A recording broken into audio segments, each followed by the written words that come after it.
This video will focus on disk cleanup strategies for Windows managed machines in the College of Arts and Sciences.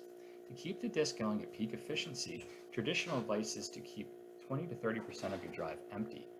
Ample room for operating system swap and temporary files is necessary, including the room to receive Windows, Office, and third-party updates from our management platform.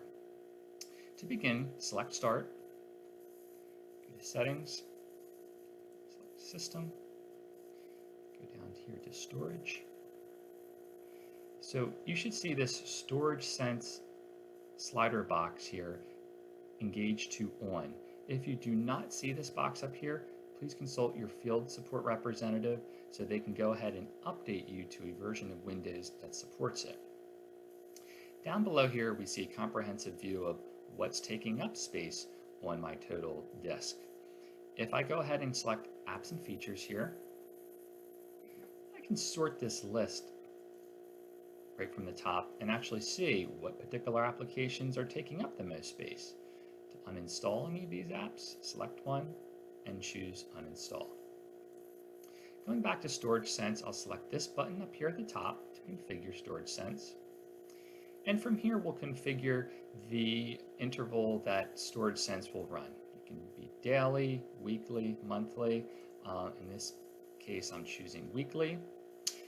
Under temporary files, you'll select this option here to delete temporary files my apps are not using and configure policy for both your recycle bin and your downloads folder.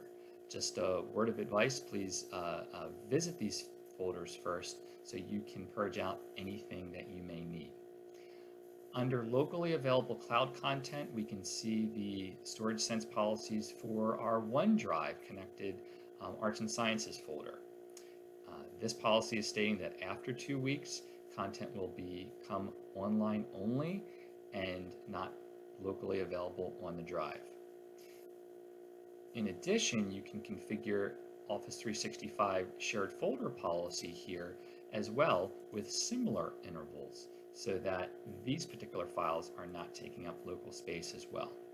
To execute this policy, come down here and select Clean Now.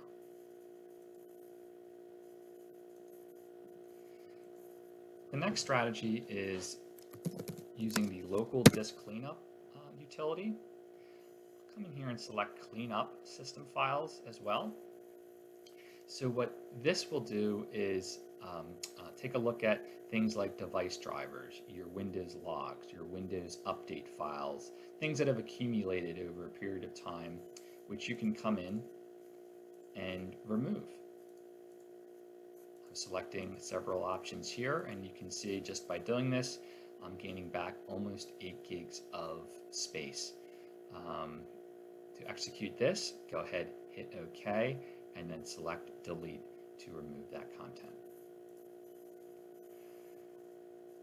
Moving forward to the next tip, I'm going to leverage the File Explorer icon here on, which is present in your Windows taskbar.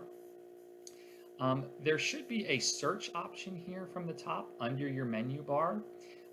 Here I've pre-configured this particular query with this syntax. So I'm typing in size, colon, and then looking for any file sizes that are greater than 50 megabytes. Okay, so as you can see, I have a number of them that are sitting locally here on the C drive. Now keep in mind, some of these are on OneDrive already, so I won't be able to move them up to OneDrive.